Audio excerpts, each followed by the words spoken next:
Get ready to unleash your nerd rage. I'm the Flannel Fox Tim Swernick, and I reviewed Unepic on the Nintendo Switch. Unepic is a 2D metroidvania RPG originally released in 2011, now dungeon crawling its way onto the Nintendo Switch. Playing as Daniel, an average bear who went in the middle of a beer-swaddled game of Dungeons & Dragons with his mates, decides to use the bathroom. While in the middle of using the pot, someone turns out the lights. When they come back on, Danny Boy is no longer in his mediocre life, but in a cavernous dungeon filled with demons, weapons, and magic.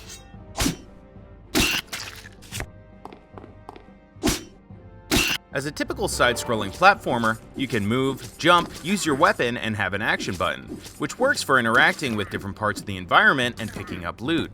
Using weapons that you find around the dungeon for different enemies or environmental hurdles. Swords are great for slicing through mutant grubs, maces smash barrels and stone projectiles, and using a bow is great for those lunging, slithery snakes or hard-to-see bats. As the game doesn't pause while in the pause menu like most games, navigating your way to your inventory to choose a new weapon can be quite the risky maneuver. Fortunately, an amazing inventory quick select system, in which you can map any inventory item to a button combo, is easy to switch from dagger to wand to halo in a flash. While it doesn't make the game's heads-up display very nice to look at, its function clearly does the job.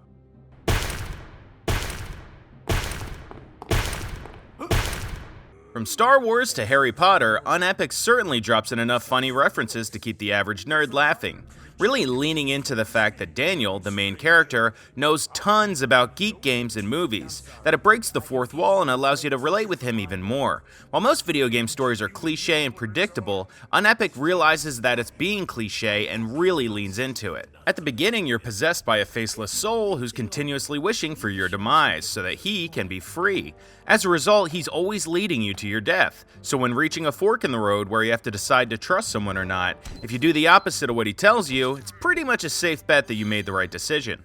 Different from most Metroidvanias, you don't learn new skills to open up new sections of the map. Instead, you find keys, which are a bit less rewarding as it robs you of the sense of discovery when you try a new skill in a different section of the map. Remembering where the library and sewer are can save you a lot of time from wandering around when you find a new key. Combat in Unepic is just that, Unepic. Mashing the attack button swings your axe, sword, or mace, while holding it fires your bow. Unfortunately, lacking a dodge roll or block keeps the combat feeling a bit bland when getting into the thick of battle. Unepic is a very indie 2D Metroidvania, with a great loot and progression system, but lacking in moment-to-moment gameplay and overall polish. With the amount of amazing Metroidvanias on the Nintendo Switch eShop right now, Unepic is not at the top of my list. That's why I'm giving Unepic on the Nintendo Switch a 6 out of 10. If you enjoyed this video game review, please subscribe to my YouTube channel, like this video, and follow me on Twitter at TheFlannelFox. See you next time, Switchers.